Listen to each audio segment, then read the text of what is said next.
నమస్తే, welcome to mid day debate. This is Sumitra. AP speaker Tammineni Sitaram సంచలన నిర్ణయం తీసుకున్నారు. గత 5 ఏళ్ల కాలంలో పార్టీలు మారిన 8 మంది ఎమ్మెల్యేలపై అనర్హత వేటు వేశారు. వీరిలో టీడీపీకి చెందిన వాసుపల్లి గణేష్, మద్దాల గిరిధర్, వల్లభనేని వంశీ, కరణం బలరాంతో పాటు వైసీపీకి చెందిన మేకపాటి చంద్రశేఖర్ రెడ్డి, కోటంరెడ్డి శ్రీధర్ రెడ్డి, ఆనం రామనారాయణ రెడ్డి, ఉండవల్లి శ్రీదేవి ఉన్నారు. రాష్ట్ర విభజన తర్వాత ఇంత పెద్ద సంఖ్యలో ఎమ్మెల్యేలపై వేటు పడ్డం ఇదే తొలిసారి. అయితే సరిగ్గా ఎన్నికలకు కొద్ది రోజుల ముందే నిర్ణయం వెలువడడంపై కొంతవరకు అసంతృప్తులు వ్యక్తమవుతున్నాయి. పార్టీ ఫిరాయింపులను నిరోధించాలంటే నిర్ణయాలు త్వరితగతిన తీసుకునే వ్యవస్థ ఉండాలంటూ నిపుణులు సూచిస్తున్నారు.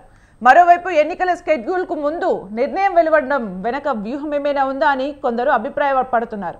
ఇంతకీ ఏపీ స్పీకర్ తీసుకున్న నిర్ణయం ప్రభావం ఎమ్మెల్యేలపై ఎలా ఉండనుంది? పార్టీ మారి వచ్చేవారు రాజీనామా చేసి రావాలన్న జగన్ మాటల్ని ఇన్నాళ్ళు ఎందుకు అమలు చేయలేదు? ఎన్నికలకు ముందు వెలువడిన ఈ నిర్ణయాన్ని వైసీపీ అనుకూలంగా మార్చుకోవాలని చూస్తోందా? ఇవే అంశాలపై వాళ్ళ మిడ్ డే డిబేట్లో చర్చిద్దాం.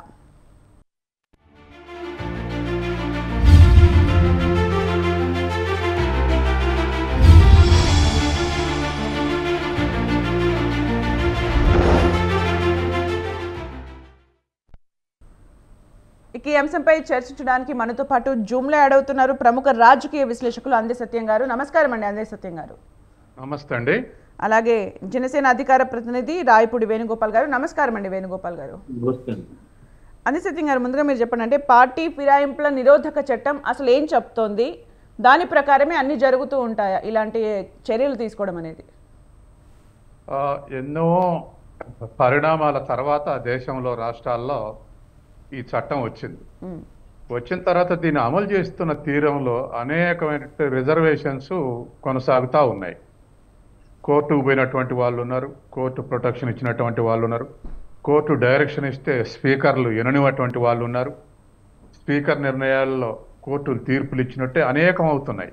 కానీ వెంకయ్య నాయుడు గారు మాత్రం పార్టీలకు అతీతంగా ఒక మాట చెప్తున్నాడు. ఆనాటి నుంచి కూడా గత 10 ఏళ్లుగా మిగతా అన్ని తర్వాత విషయం. పార్టీ డిఫెక్ట్ కాగానే ముందు రద్దు అయిపోవాలి ఆటోమేటిక్గా. ఇంకా చర్చ తర్వాత, ఇంకా న్యాయాల తర్వాత ముందైతే రద్దు అయిపోవాలి. అట్లయితేనే ఈ చట్టం యొక్క ఫలితం చూసినట్లవుతుంది, ఈ చట్టం యొక్క ఫలితం ప్రజలకు తెలుస్తుంది. కాబట్టి ఆ విధంగా ఉండాలనేది వెంకయ్యనాయుడు గారు గత దశాబ్ద కాలంగా డిమాండ్ చేస్తున్నారు. ఇప్పుడు ఆంధ్రప్రదేశ్ విషయానికి వస్తే ఇవాళ వాళ్ళ 9 సభ్యత్వాలు రద్దు కావటం వల్ల ప్రభుత్వం పొందికలో కానీ లేక ప్రతిపక్షం పొందికలో కానీ పెద్దగా వచ్చే తేడా ఏమి లేదు. ఒకటి. రెండోది, ఇలా మారితే రద్దు చేయాల్సిందే, అందరూ సపోర్ట్ చేస్తారు, ఏ ఒక్కరు ఇది వ్యతిరేకించే అవకాశం లేదు. 2 పార్టీల నుంచి రద్దు చేశారు కాబట్టి స్పీకర్ కూడా మంచి నిర్ణయం తీసుకుంటూ రాజకీయ ప్రాతిపదికన తీసుకోలేదు, ప్యూర్గా శాసనసభ వ్యవహారాల దృష్ట్యా తీసుకుంటున్నటువంటి ఒక క్రెడిబిలిటీ కూడా వచ్చేస్తుంది. కాబట్టి ఈ విధంగా ఆలోచించినప్పుడు వీళ్ళని రద్దు చేయటం కరెక్టే అని చెప్పేసి 199 మంది సపోర్ట్ చేస్తారు. ఇక వ్యూహం ఏదన్నా ఉందా అన్నప్పుడు 151కి వైసీపీకి 4 తగ్గితే పోయేదేమి లేదు. అట్లాగే చంద్రబాబు నాయుడుకు 4 తగ్గితే వాళ్ళు ఇంకా ఇప్పుడు వైసీపీలో టికెట్లు సిట్టింగ్ వాళ్ళకి ఇవ్వమన్నటువంటి వాళ్ళు చాలా మంది ఉన్నారు ఎమ్మెల్యేలు. ఇవాళ ఇన్ఛార్జిగా లేరు వాళ్ళు. అంటే రాబోయే కాలంలో ఎమ్మెల్యే టికెట్లు రావు అనేది దరిదాపు కన్ఫర్మ్ అవుతా ఉంది. అటువంటప్పుడు ఇంకేదైనా తెర వెనుక ఇంకా తెలుగుదేశానికి అసంతృప్త వైసీపీ ఎమ్మెల్యేలకు కానీ ఇంకా ఏదైనా రాంగ్ రిజల్ట్ రాకుండా వైసీపీ టీడీపీ 4 డిస్క్వాలిఫై చేయటం వల్ల ఇంకా రాజ్యసభ గురించి ఆలోచించే అవకాశం లేదు. మేము ఇప్పుడు మారిన వైసీపీ 4 కలుపుకోనో లేకపోతే ఇంకా టికెట్ రానటువంటి వాళ్ళది ఏమైనా తెర వెనక మతలబు ఉందా, ఇటువంటి ఏమిటి కూడా ఇంకా ఉపయోగపడని స్థితిలో, అంటే తెలుగుదేశంలో దాంట్లో ఇంకా 4 తగ్గితే ఇంకా సబ్సిస్టెన్స్ లెవెల్కి పడిపోతుంది స్ట్రెంత్. కాబట్టి అట్లా వైసీపీకి అడ్వాంటేజ్. వీళ్ళ 151 మందిలో 4 తగ్గితే వీళ్ళకి పోయేదేం లేదు.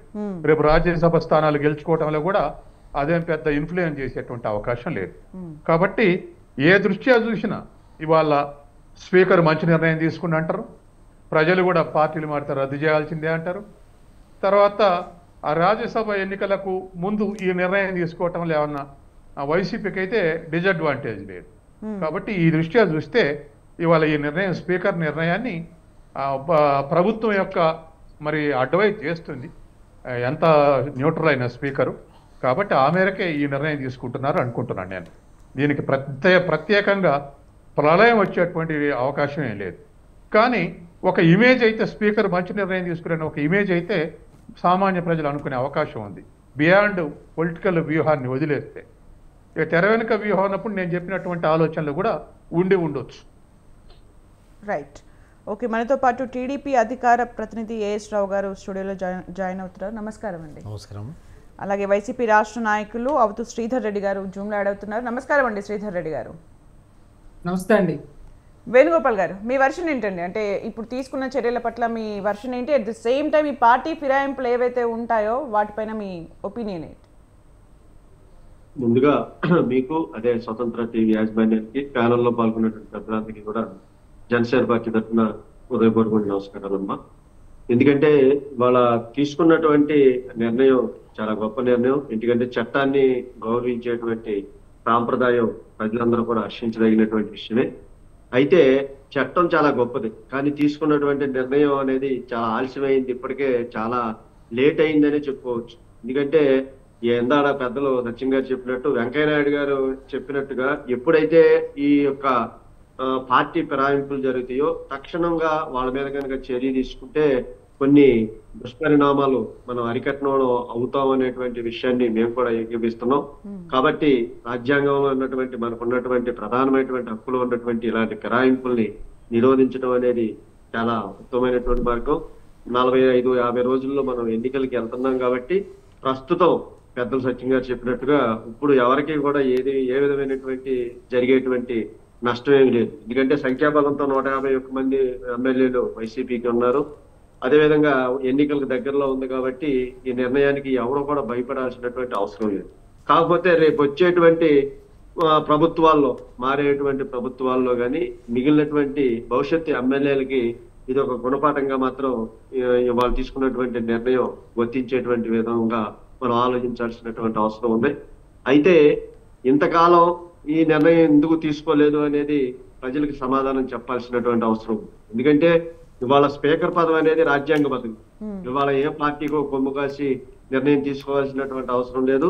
కానీ ఇవాళ తీసుకున్నటువంటి నిర్ణయం పార్టీకి అనుకూలంగా తీసుకున్నటువంటి విధంగానే ఉంది. కానీ ఎప్పుడో జరిగిపోయినటువంటి సంఘటన ఇంతకాలం మరి ఆయన తీసుకోలేనటువంటి నిర్ణయాన్ని అందరూ ప్రశ్నించేటువంటి విధంగా ఈరోజు భావించాల్సి వచ్చింది.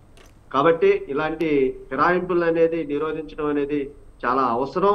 ఇలా నిరోధించడం వల్ల ఇవాళ ఒక పార్టీలో గెలిచి ఇంకొక పార్టీలోకి వెళ్ళిపోయి వాళ్ళు ప్రజల యొక్క నమ్మకాన్ని, ఒమ్ముని వాళ్ళు నాశనం చేసినటువంటి ప్రస్తుత పరిస్థితుల్లో ఇలాంటి చట్టాన్ని వాళ్ళ స్పీకర్ గారు అమలు జరగడం అనేది స్వాగతించాల్సినటువంటి విషయం. ఈ నిర్ణయమే కనుక ముందు ఇంకా కొంచెం ముందు తీసుకున్నట్టయితే ఇంకా కొన్ని పరిణామాలు మరి ప్రజలు అర్థం చేసుకునేటువంటి పరిస్థితుల్లో ఉండేది. కాబట్టి స్పీకర్ గారి యొక్క నిర్ణయాన్ని మేము ఆహ్వానిస్తున్నాం. ఏఎస్ రావు గారు, మీరు చెప్పండి. వాటి అంటే వైసీపీకి మేలు చేసే విధంగా ఉంది, ఇప్పుడు ఎందుకు తీసుకున్నారు అనేది కూడా ఒక వర్షన్ వినిపిస్తోంది. ఏదేమైనప్పటికీ కూడా స్పీకర్ గారు ఆలస్యమైనప్పటికీ కూడా వాళ్ళు రాజీనామాలు ఆమోదం చేయడం అది స్వాగతించగలిగిన విషయం. కానీ ఈరోజు దేశవ్యాప్తంగా రాజకీయ పరిస్థితి, రాజకీయ నాయకులకి వ్యవహారశీలు ఏ విధంగా ఉందంటే ఆ సభ్య సమాజం అసహించుకునే విధంగా ఉంది. ఎందుకంటే ఒక ఓటరు, నేనే ఒక ఓటర్ని అనుకోండి, ఒక పార్టీ మేనిఫెస్టో నచ్చి నేను ఆ పార్టీకి ఓటు వేయడం జరుగుతుంది. నువ్వు ఇంకో పార్టీకి ఓటు వేయలేదంటే ఆ పార్టీ మేనిఫెస్టో వాళ్ళు ఇచ్చేటువంటి చెప్పేటువంటి హామీలు కానివ్వండి, ఆశ్వాసనలు కానీ నాకు నమ్మదగ్గం కాదు, నేను నచ్చలేదు కాబట్టి, నన్ను అట్రాక్ట్ చేయలేకపోయినాయి కాబట్టి నేను వేయలేదు. So it mean I rejected that party. నేను ఓటేసి నేను ఆ మేనిఫెస్టో ఆకర్షితులయ్యి ఓటేసినటువంటి పార్టీని నా ఓటు తీసుకుని నువ్వు గెలిచిన తర్వాత నేను ఏ పార్టీని అయితే రిజెక్ట్ చేశానో ఆ పార్టీకి నువ్వు మళ్ళీ మారిపోతే నా ఓటుకు విలువ ఎక్కడుంది? నా ఓటుకు విలువ లేదు. దీని అర్థం ఏంది? You are cheating the voter, you become the cheaters. రానున్న కాలంలో ఎవరైనా కానివ్వండి ఒక పార్టీ సింబల్ పైన గెలిచిన తర్వాత ఇంకో పార్టీకి వెళ్ళిపోతే ఓటర్లే డైరెక్ట్గా ఇది ఒక చైతన్యం రావాల్సిన అవసరం ఉంది. అన్ని ప్రజా సంఘాలు కూడా ఈ యొక్క రాజకీయ వ్యవస్థలో కూడా ఈ అందరికి కూడా ఒక చైతన్యం రావాలి. ఏమని? ఒక పార్టీ గుర్తుపైన గెలిచినటువంటి వ్యక్తి తన స్వలాభం కొరకు ఒక అభివృద్ధి పేరు అని చెప్పేసి అభివృద్ధి సాకు చూపించుకొని డైరెక్ట్గా రాత్రికి ఇంకో పార్టీలో జంప్ అవ్వడం, మంత్రి పదవి కానివ్వండి, ఇంకో పదవి కానివ్వండి, లేకైనా వ్యాపారాల దృష్ట్యా కానివ్వండి, పార్టీ మారితే మాత్రం ఇమ్మీడియట్లీ వాళ్ళపైన 420 కేసు బుక్ చేయాలి, ఖచ్చితంగా బుక్ చేయాలి. అదే కాకుండా దీనికి రాజ్యాంగబద్ధమైనటువంటి ఒక చట్టం కల్పించాల్సిన అవసరం ఉంది. యాంటీ డిఫెక్షన్ లా ఉన్నప్పటికి కూడా ఒక పార్టీ మారితే వారిపైన యాక్షన్ తీసుకోవాలని స్పీకర్ గారికి సర్వ హక్కులు ఉన్నాయి, ఇచ్చారు. రాజ్యాంగంలో పార్లమెంట్ అమెండ్మెంట్ చేసినప్పుడు యాంటీ డిఫెక్షన్ లా కింద స్పీకర్కి దానికి ఒక సర్వ హక్కులు ఇచ్చారు. కానీ ఏమవుతుంది, స్పీకర్కు హక్కులు ఇచ్చినప్పటికి కూడా దానికి టైం ఫ్రేమ్ కేటాయించలేదు. పలానా టైం ఫ్రేమ్ కేటాయిస్తే ఒకవేళ మా పార్టీ తరపు నుంచి పలానా ఎమ్మెల్యే మాకు పార్టీకి వ్యతిరేకంగా పనిచేశాడు, మా పార్టీ నుంచి వెళ్ళిపోయాడు అని చెప్పి ఆ పార్టీ నాయకత్వం కానీ ఆ స్పీకర్కి, ఆ ఫ్లోర్ లీడర్ కానివ్వండి, ఆ స్పీకర్కి ఫిర్యాదు చేసుకుంటే ఒక టైం ఫ్రేమ్ అనేది ఉంటే 2 నెలలు 3 నెలలు 4 నెలలు ఆ గడువు కాలం ఉంటే ఆ టైం ఫ్రేమ్ లోపల ఆ యొక్క మెంబర్కి అనర్హత వేటేసి ఆ మెంబర్ సస్పెండ్ చేయడము, మళ్ళీ ఇంకో వ్యక్తి ఎన్నికై రావడం జరుగుతుంది. ఎందుకంటే ప్రజాప్రతినిధులు అంటే ప్రజలు తమ యొక్క సమస్యల గురించి చట్టసభలో వారి యొక్క ప్రాతినిధ్యం గురించి ఒక వ్యక్తిని ఎన్నుకుని అక్కడ పంపించడం జరుగుతుంది. ప్రజల యొక్క సేవకుడుగా అక్కడ పంపించడం జరుగుతుంది. కానీ ప్రజలు ఈయన శాసించిన ప్రజలు కాదు, ప్రజల యొక్క శాసన ప్రకారంగా ప్రజల యొక్క శాసించిన ఆదేశాల మేరకు ఆయన పనిచేసుకునే అవసరం ఉంటుంది. అది ప్రజాస్వామ్యం, ప్రజల గురించి ఎదుర్కొన్నటువంటి ప్రభుత్వం. కాబట్టి ఏ ఎన్నికైనటువంటి ప్రజాప్రతినిధి కూడా అదే విధంగా పనిచేయాలి. అదే కాకుండా ఇది మెయిన్ ఈ చట్టం ఉన్నప్పటికి కూడా టైం ఫ్రేమ్ లేకపోవడం వల్ల ఈ యొక్క రాజకీయ పార్టీలు ఏం చేస్తున్నారంటే అధికార పార్టీకి చెందినటువంటి ఎవరు రాజీనామా చేసినప్పటికి కూడా వారి యొక్క రాజీనామా ఆమోదం చేయకుండా కేవలం 2 నెలలు 3 నెలలు గడువు ఉంటే, అప్పుడు 6 నెలల లోపల గడువు ఉంటే బై ఎలక్షన్కి పోనీకి ఉప ఎన్నికలు రావని చెప్పేసి అది దృష్టిలో పెట్టుకొని అధికార పార్టీ యొక్క కనుసంధానాన్ని స్పీకర్ వ్యవస్థ పనిచేస్తుంది, స్పీకర్లు కూడా పనిచేస్తూ వస్తున్నారు.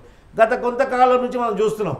ఒకప్పుడు సోమనాథ్ చటర్జీ గారు చూసాం, ఆ యొక్క కమ్యూనిస్ట్ పార్టీలో ఆయన పైన ప్రెషర్ ఇచ్చినప్పటికి కూడా పార్టీకి రాజీనామా చేశారు. ఆయన పార్టీ నుంచి సస్పెండ్ చేసినప్పటికి కూడా ఒక స్పీకర్ స్థానంలో కూర్చొని అందరినీ కూడా సమన్యాయంగా ఒక న్యూట్రల్గా వ్యవహరించే వ్యవస్థ అది స్పీకర్ స్థానం. కాబట్టి సోమనాథ్ చటర్జీ గారు ఒక ఉదాహరణగా మారారు. అదేవిధంగా చూడండి, మీరు గత వేరే అసెంబ్లీలో కానివ్వండి, మన పార్లమెంట్లో మనం చెప్పలేం, కానీ అసెంబ్లీలో ముఖ్యంగా గత దశాబ్ద కాలం చూస్తే ఏ పార్టీ అధికారంలో ఉందో స్పీకర్ గారు అదే పార్టీకి అనుకూలంగా మాట్లాడడము, వాళ్ళ మైకులు కట్ చేయడం కానివ్వండి, వాళ్ళని సస్పెండ్ చేయడం కానివ్వండి, వాళ్ళని సంవత్సరం పొడుగు సస్పెండ్ చేయడం కానీ, ఇలాంటి అనేక దృశ్యాలు మనం చూసాం. పార్టీలకు అతీతంగా నేను మాట్లాడుతున్నాను. ఎందుకంటే స్పీకర్ వ్యవస్థ అనేది ఒక ఇండివిజువల్ వ్యవస్థ, స్వయం ప్రాతిపదిక కలిగినటువంటి ఆ వ్యవస్థ, రాజ్యాంగబద్ధమైన వ్యవస్థ. అలాంటి కాన్స్టిట్యూషనల్ పోస్ట్లో ఉన్నటువంటి వ్యక్తి అన్ని పార్టీలను ప్రజాస్వామ్యాన్ని కాపాడే ఒక బాధ్యత తమ భుజస్కంధాల పైన ఉందని చెప్పేసి ఆలోచించి, ఎందుకంటే ఈ డెమోక్రటిక్ సిస్టమ్స్కి వీళ్ళు ఒక ఏమంటారు కస్టోడియన్స్లా ఉంటారు. గవర్నర్ గారు కానివ్వండి, ఈ యొక్క స్పీకర్ కానివ్వండి, ఈ యొక్క వ్యవస్థలో ఎవరైనా కానీ భవిష్యత్తులో ఎవరైనా కానివ్వండి ఒక గుర్తుపైన ఎన్నికై తర్వాత ఇంకో పార్టీకి ప్రజా ఆమోదం లేకుండా ఇంకో పార్టీకి వెళ్తే మాత్రం ఖచ్చితంగా అదే రోజు ఇమ్మీడియట్లీ సస్పెండ్ అయిపోవాలి, డిస్క్వాలిఫై అయిపోవాలి. మళ్ళీ ఇంకొక 2 టర్మ్లో 3 టర్మ్లో వారు ఎన్నికలకు పోయే అవకాశం ఉండకూడదు. ఎందుకంటే ఒక ఎన్నికలకు వెళ్తే ఎందుకంటే అసెంబ్లీ స్టార్ట్ అయిన ఫస్ట్ సెషన్స్ నుంచి చూసుకుంటే మొత్తం ప్రతిపక్షంలో ఎమ్మెల్యేలు లేకుండా వెళ్ళిపోయే పరిస్థితులు కూడా కనిపిస్తూ ఉంటాయి, ఇట్లా పార్టీ ఫిరాయింపులు జరుగుతూ ఉంటాయి. అదే జరుగుతుంది. ఎందుకంటే ఇప్పుడు ఒక పార్టీ నుంచి రాజీనామా చేసి ఇంకో పార్టీకి వెళ్తే ఒకవేళ ఉప ఎన్నికలు వచ్చినప్పటికి కూడా ఒక ఎన్నిక నిర్వహించాలి ఒక నియోజకవర్గంలో అంటే ఎంత ఖర్చుతో కూడుకున్నటువంటి వ్యక్తి అంటే ఆ ఖర్చు ఆ మారినటువంటి ప్రజాప్రతినిధి జోబు నుంచి రావు, ఆ యొక్క పార్టీ జోబు నుంచి రావు, ప్రజలే దాన్ని భరిస్తున్నారు అల్టిమేట్గా. అంటే ఒక ఎన్నికైన ప్రజాప్రతినిధి తన స్వలాభం గురించి పార్టీ మారితే దానికి శిక్ష ప్రజలెందుకు వివరించాలి, దానికి మూల్యం ప్రజలెందుకు చెల్లించుకోవాలా, ఇది అర్థం చేసుకోవాలి ప్రజా సంఘాలు కానీ రాజకీయ పార్టీలు కూడా. అవుతూ శ్రీధర్ రెడ్డి గారు మీరు మాట్లాడండి. అంటే కోటంరెడ్డి శ్రీధర్ రెడ్డి వ్యాఖ్యలు ఏంటంటే మాకు పోయిందేం లేదు వాళ్ళకు వచ్చిందేం లేదు ఇప్పుడు వేయడం వలన అనేది ఒక వ్యాఖ్యలు చేయడం జరిగింది. అంటే ఇట్లా అనర్హత వేటు వేయడం వలన ఎవరికి లాస్ ఎవరికి ఉపయోగం అన్నట్టుగా మాట్లాడారు, మీరేమంటారు? నమస్తే అండి, ప్రేక్షకులకి ప్యానెల్లో ఉన్న పెద్దవాళ్ళందరికీ నమస్కారం అండి. ఇక్కడ కోటంరెడ్డి శ్రీధర్ రెడ్డి గారుకి వచ్చేది పోయేది ఏముందా లేదా అనేది ముఖ్యం కాదండి. అలాగే వైఎస్ఆర్సీపీకి వచ్చేది మనం శాసనసభ ఔన్నత్యాన్ని గౌరవాన్ని నిలుపుతున్నామా లేదా అనేది ముఖ్యమండి. సో స్పీకర్ గారు క్లియర్గా చెప్పారు ఏమని, దీంట్లో నా టర్మ్ అయిపోయి వస్తుంది, సో నా టర్మ్ అయిపోయేలోపు నేను డెసిషన్ తీసుకోవాలి అని చెప్పి ఆయన విచారణకి ఇచ్చినప్పుడే చెప్పారు.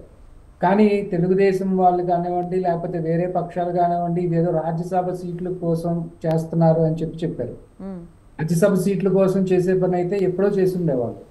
సో లేదా 2023లో ఎప్పుడైతే ఎలక్షన్స్లో వీళ్ళు క్రాస్ ఓట్ చేశారో అప్పుడే చేసి ఉండేవాళ్ళు.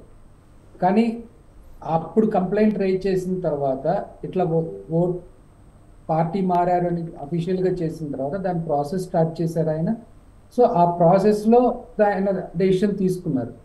తర్వాత భారతదేశంలో గత కొన్ని సంవత్సరాల నుంచి ఒక పార్టీలో గెలిచి ఇంకొక పార్టీలోకి మారిపోవటం అనేది సర్వసాధారణం ఉంది. 2014లో కానివ్వండి, లేకపోతే అంతకు ముందు కానివ్వండి, ఒక పార్టీలో చేరాలి అంటే ఖచ్చితంగా విలువలు పాటిస్తున్న పార్టీ వైఎస్ఆర్సీపీ. మా పార్టీలో జాయిన్ అవ్వాలి అంటే మాత్రం ఖచ్చితంగా రాజీనామా చేసే రావాలి అని చెప్పి ఒక కండిషన్ పెట్టి చేర్చుకుంటున్న సందర్భమే ఉంది.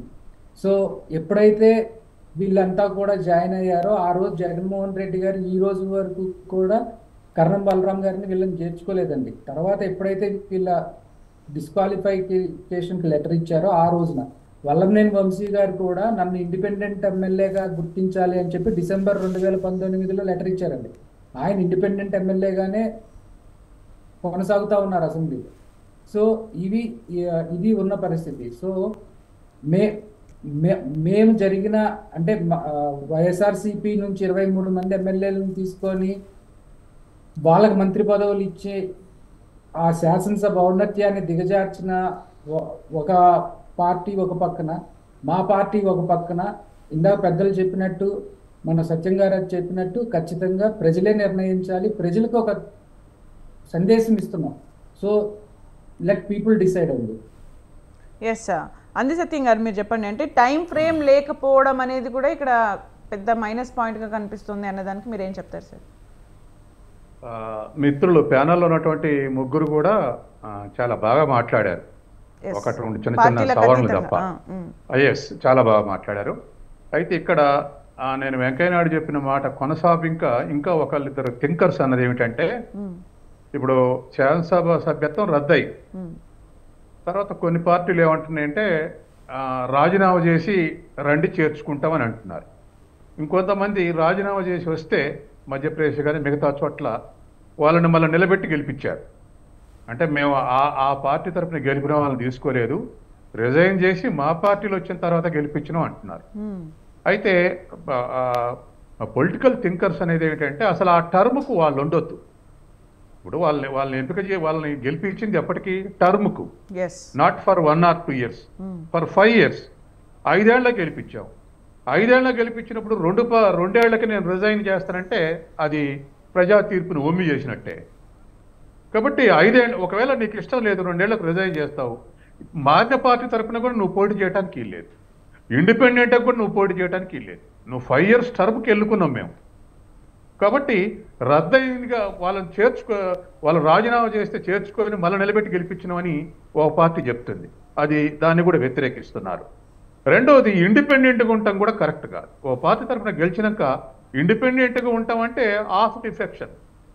ఆ తర్వాత ఏదన్నా శాసనసభలో ఓటింగ్కి అవసరం అయితే సపోర్ట్ చేస్తారు, లేదా సపోర్ట్ చేసుకోకుండా కూడా ఈ పార్టీ తరఫున గెలిచి ఆ పార్టీ కార్యక్రమం అమలు జరుపుతారు. ఇది కూడా అనైతికమే. కాబట్టి మన పొలిటికల్ పార్టీస్ ఇంకొక స్టెప్ వేసి ఈ ఆస్పెక్ట్లో ఆలోచిస్తే ఈ ఆయారాం గయారాములు కనుక కరెక్ట్ అయితే ఇప్పుడు వాళ్ళు ముగ్గురు భావించినట్టు కూడా ఏది స్పీకర్ నిర్ణయాన్ని సమర్థిస్తున్నామన్నారు, తర్వాత ఇట్లా భారతదేశంలో జరగొద్దు అన్నారు. ఒక కామన్ పాయింట్ చెప్పారు. ఆ కామన్ పాయింట్స్ కట్టుబడి ఉంటే ఖచ్చితంగా డెమోక్రసీలో ఇంకొంత ఫ్రూట్ఫుల్నెస్ పెరుగుద్ది.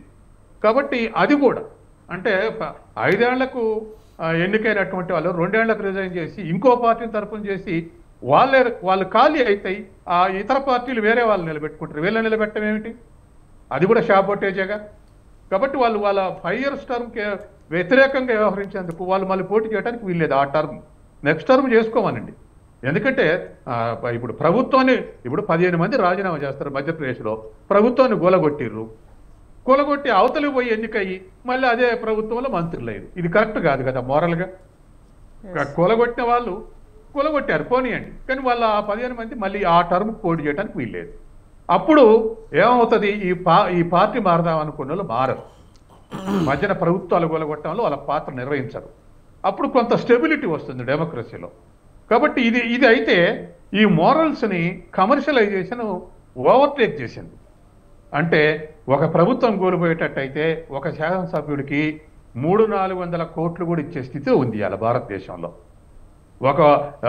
ఒక ప్రభుత్వం కూలిపోతే దేశవ్యాప్తంగా ఆ పార్టీ కుంటుపడుద్ది అనుకుంటే ఆ ప్రభుత్వంలో 10 మందిని తలా 500 కోట్లు ఇచ్చి కొందాం, 5,000 కోట్లు ఏమవుద్ది అని చెప్పేసి అనే స్థితి వాళ్ళ డేంజరస్ లెవెల్లో ఉంది కమర్షియలైజేషన్. ఇప్పుడు మీరు చెప్పింది కూడా అన్ని పొలిటికల్ పార్టీస్ యాక్సెప్ట్ చేసి దీన్ని ఒక ఫుల్ ఫ్లెడ్జ్డ్ గా తీసుకెళ్తే జరుగుతుంది. కానీ మనమే ఇప్పుడు డిబేట్ అంటే ఇట్స్ అనే ఆల్టర్నేటివ్ క్యాంపెయిన్, ఒక మంచి విషయాల మీద ఒక క్యాంపెయిన్ లాంటిది. కాబట్టి మనమే ఇట్లా పాజిటివ్ గా తీసుకెళ్తుంటే కొంత ఆలోచించే వాళ్ళు, యూత్ కాస్త చదువుకున్న వాళ్ళు లేదా నిజాయితీగా ఉండాలి అనుకునే వాళ్ళు, చదువుతో సంబంధం లేదు, చదువు రాని వాళ్ళు ఇంకెక్కువ నిజాయితీ కొట్టినారు. కాబట్టి రాజకీయాలు నిజాయితీగా ఉండాలి అనుకునేటువంటి వాళ్ళందరికీ కూడా ఒక మెసేజ్ లాగా ఉపయోగపడుతుంది. ఎస్, ఎప్పుడైతే పొలిటికల్ పార్టీస్ నెంబర్ గేమ్లోకి వెళ్ళిపోతాయో, అంటే ఒకరిద్దరు ఎమ్మెల్యేలు అవసరం ఉన్నప్పుడు కానీ అలాంటి టైంలో పొలిటికల్ పార్టీస్ దీన్ని యాక్సెప్ట్ చేస్తాయా సార్? అసలు ఇవాళ ఆ పొలిటికల్ పార్టీస్ ఎవరి ప్రయోజనం వాళ్ళు చూసుకుంటున్నాయి. ఇవాళ పార్టీ నిరోధక చట్టం తీసుకొచ్చినప్పుడు అన్ని పొలిటికల్ పార్టీస్ అప్రిషియేట్ చేసినాయి, మద్దతు ఇచ్చినాయి. కానీ ఆచరణకు వచ్చే వరకు ఎవరికి వాళ్ళే అప్లై చేసుకుంటున్నారు. వాళ్ళు చేసేది న్యాయం, మేము చేసేది కరెక్టు అనుకుంటున్నారు. కాబట్టి తర్వాత స్పీకర్ నిర్ణయాల్లో కొన్నిసార్లు సుప్రీంకోర్టు కూడా జోక్యం చేసుకోలేదు. అలా జోక్యం చేసుకున్నప్పుడల్లా జ్యుడిషియరీకి శాసనసభకు మధ్య వైరుధ్యం వస్తూ ఉంది. గతంలో చాలా తీర్పులు ఉన్నాయి సుప్రీంకోర్టులో కూడా. కాబట్టి ఆ వైరుధ్యాలు వచ్చేటువంటి స్థితి వచ్చి ఏర్పడుతుంది మళ్ళీ. అందుకని ఇవి వెంకయ్య నాయుడు గారు అన్నట్టు పార్టీ మారంగానే వాటంతటి ఇక స్పీకర్ కోర్టులో రద్దు చేయటం కాదు. అసలు ఇట్ ఈజ్ ఇంప్లాయిడ్. ఉద్యోగస్తుడు కనుక చనిపోతే ఖాళీ అయినట్టు, తర్వాత లేకపోతే రిటైర్ అయితే ఖాళీ అయినట్టు, అది ఖాళీ అయినట్టు ఇంప్లాయిడ్ అనమాట. ఇంకెవరు రద్దు చేయాల్సిన పని లేదు. మారగానే అతను రద్దు అయిపోద్ది సభ్యత్వం. ఆ విధంగా ఉండాలన్నది వెంకయ్య నాయుడు కోరిక. రెండోది ఏమిటంటే అట్లా రాజీనామా చేయించి అతన్ని మళ్ళీ ఇంకో పార్టీ తరఫున గెలిపించి మళ్ళీ మంత్రి చేయటం అనేది కరెక్ట్ కాదు. ఆ టర్మ్ అతను డిస్క్వాలిఫైడ్. అలాంటి సిచ్యువేషన్, అలాంటి స్ట్రిక్ట్ రూల్ కనుక వస్తే ఎవ్వరు అసలు జంపింగ్ వైపు కూడా వెళ్ళరు అనుకుంటా. అందుకు కొంతమంది పొలిటికల్ థింకర్స్ ఇట్లా చాలా ప్రజాస్వామ్య ఫ్రూట్స్ ఉండాలని కోరుకునే వాళ్ళు ఇటువంటి ఆల్టర్నేటివ్ ప్రపోజల్స్ కూడా చేస్తూ ఉన్నారు. మీరు ఏమైనా పాయింట్ యాడ్ చేయాలనుకుంటున్నారు? మనం ఏం చేస్తామంటే ఇప్పుడు ఈ పొలిటికల్ సిస్టంలో ఉన్న మనందరి పైన ఒక బాధ్యత ఉంటుంది. ఈ ప్రజాస్వామ్యాన్ని పరిరక్షించే ఒక బాధ్యత ఈ రాజకీయ పార్టీల మీద కూడా ఉంటుంది. ఇప్పుడు మనము భవిష్యత్ తరాలకు స్కూల్లో కానివ్వండి, సోషల్ స్టడీస్ 7th క్లాస్ నుంచి సోషల్ స్టడీస్లో చదువుకుంటారు అనమాట. డెమోక్రటిక్ సిస్టమ్ ఏముంటుంది, అసెంబ్లీ సిస్టమ్ ఏంది, కాన్స్టిట్యూషనల్ అసెంబ్లీ ఏంది, పార్లమెంట్ ఏంది చదువుకుంటారు. అదే కాకుండా ఈరోజు BA MA పొలిటికల్ సైన్స్ కూడా చదువుకుంటున్నాం. అలాంటి విద్యార్థులకు మనం ఏం ఉదాహరణ ఇస్తాము? పొలిటికల్ సైన్స్ స్టూడెంట్ మనం నాకు ఇంటరాక్ట్ అయినప్పుడు, సార్ మేము పొలిటికల్ సైన్స్ చూస్తున్నాము కానీ మేము ఇక్కడ ఎంత ప్రాక్టికల్ చదువుకున్నా కానీ అక్కడ ఆచరణ వచ్చేసరికి మేము ఇక్కడ బయట చూసేసరికి మేము చదువుకున్న సిస్టమ్ ఒక విధంగా ఉంటుంది, అక్కడ ఇంప్లిమెంట్ అయ్యే సిస్టమ్ ఇంకోలాగా ఉంటుంది సార్ అని చెప్పేసి కొన్నిసార్లు డిస్కషన్ అయ్యింది. అంటే ఏమవుతుందంటే ఇప్పుడు చూడండి, ఇప్పుడు డెమోక్రటిక్ నామ్స్ బుల్డోజ్ అయినప్పుడు జ్యుడిషియల్ సిస్టమ్ ఇంటర్ఫియర్ అవుతుంది. మొన్న చూడండి గవర్నర్ గారికి ఒక ఎమ్మెల్సీని అపాయింట్ చేయడం గవర్నర్ కోటలో వారికి సర్వాధికారాలు ఉంటాయి. గవర్నర్ గారు బీఆర్ఎస్ ప్రభుత్వం ఉన్నప్పుడు ఇద్దరికి ఎమ్మెల్సీ ఇస్తే వాళ్ళని హోల్డ్లో పెట్టారు, రిజెక్ట్ చేయడం జరిగింది. ఆ తర్వాత వాళ్ళు కోర్టుకు వెళ్ళడం జరిగింది. అంటే ఈ యొక్క డెమోక్రటిక్ సిస్టమ్స్కి, ప్రజాస్వామ్యానికి కస్టోడియన్గా ఉన్నటువంటి గవర్నర్ని కూడా ఛాలెంజ్ చేస్తూ జ్యుడిషియరీ సిస్టమ్కి వెళ్ళారు. జ్యుడిషియరీకి వెళ్ళిన తర్వాత ఇప్పుడు మన కోదండరామ్ గారికి మళ్ళీ గవర్నర్ కోటాలో వీళ్ళు ప్రతిపాదన చేసినప్పుడు వాళ్ళు కోర్టుకి వెళ్ళి స్టే తీసుకోవడం జరిగింది. కోర్టు ఇంకా దానికి పెండింగ్లోనే ఉంది. అంటే ఈ యొక్క డెమోక్రటిక్ సిస్టమ్కి, జ్యుడిషియల్ సిస్టమ్కి అనేది ఈ వ్యత్యాసం అనేది రాజకీయ నాయకులు ఇది మిస్లీడ్ చేస్తున్నారు, ప్రజల్ని యొక్క కన్ఫ్యూజన్ క్రియేట్ చేస్తున్నారు. ఎందుకంటే ఇప్పుడు ఏమవుతుంది, సామాన్య ప్రజానికంలో సామాన్యుడి దృష్టిలో ఒక జ్యుడిషియల్ సిస్టమ్ గొప్పదా, డెమోక్రటిక్ సిస్టమ్ గొప్పదా, వీళ్ళకు అధికారాలు ఉన్నాయి వీళ్ళకి అధికారాలు ఉన్నాయని ఒక కన్ఫ్యూజన్ క్రియేట్ అవుతుంది. అదే కాకుండా రానున్న భవిష్యత్ తరాన్ని కూడా ఇది ఒక కన్ఫ్యూజన్ లాగా క్రియేట్ అవుతుంది. దీన్ని ఏం చేయాలంటే, ఇప్పుడు నిపుణులు అన్నట్టు, ప్యానెల్ ఉన్న పెద్దలు అన్నట్టు ఏం చేయాలంటే, ఒక వ్యక్తి ఒక పార్టీ మారినట్లయితే ఒక టర్మ్ కాదు 2 టర్ములు ఆయనకు డిస్క్వాలిఫై, మళ్ళీ ఎన్నికల్లో నిలిచేయకుండా అదొకటి కంపల్సరీ ఈ యొక్క చట్టంలో చేర్చే అవసరం ఉంది. అదే కాకుండా ఒక పార్టీకి వ్యతిరేకంగా పనిచేసినప్పుడు ఆ పార్టీ ఫ్లోర్ లీడర్ అనేది స్పీకర్ గారికి కంప్లైంట్ ఇచ్చినప్పుడు వాళ్ళని సస్పెండ్ చేయాలన్నప్పుడు ఎంక్వైరీ చేస్తున్నాము, దానిపైన విచారణ చేస్తున్నాము, విచారణ పేరుతోటి మొత్తం పదవి కాలం అయిపోయేంత వరకు సాగదీసి రేపో మాపో పదవి కాలం ముగిసేటప్పుడు వాళ్ళు ఆ రాజీనామా కానీ వాళ్ళ సస్పెన్షన్ కానీ ఆమోదింపజేస్తే అది ఏమాత్రం ఆ చట్టానికి విలువ ఇచ్చినట్టు కాదు. స్పీకర్కు వెళ్ళినటువంటి ఒక ఫిర్యాదుకి ఒక టైం ఫ్రేమ్ అనేది క్రియేట్ చేయాలి. అప్పుడేమవుతుందంటే ఖచ్చితంగా ఏ ఒక్క ప్రజాప్రతినిధి ఏ పార్టీ నుంచి ఎన్నికైనప్పటికీ కూడా ఆ పార్టీ యొక్క సిద్ధాంతాలు నచ్చకపోతే, ఈ చట్టంలో ఇంకోటి కూడా ఉంది, మీ యొక్క పార్టీ ప్రజాస్వామ్యం గురించి ఈ యొక్క డెమోక్రటిక్ సిస్టంలో ప్రజలకు మీకు సేవ చేస్తామని రాజకీయ ఈ యొక్క పార్టీలో ఉన్నాం, ఈ యొక్క పార్టీ సిద్ధాంతాలు ప్రజాసేవకు అనుకూలంగా లేవన్నప్పుడు 1/3 మెజార్టీ ఆ పార్టీ మారినప్పుడు అయితే వీళ్ళకందరికీ అనర్హత వేటు రాదు, అనర్హులుగా ప్రకటించబోరని చెప్పేసి ఒక చట్టంలో ఉంది.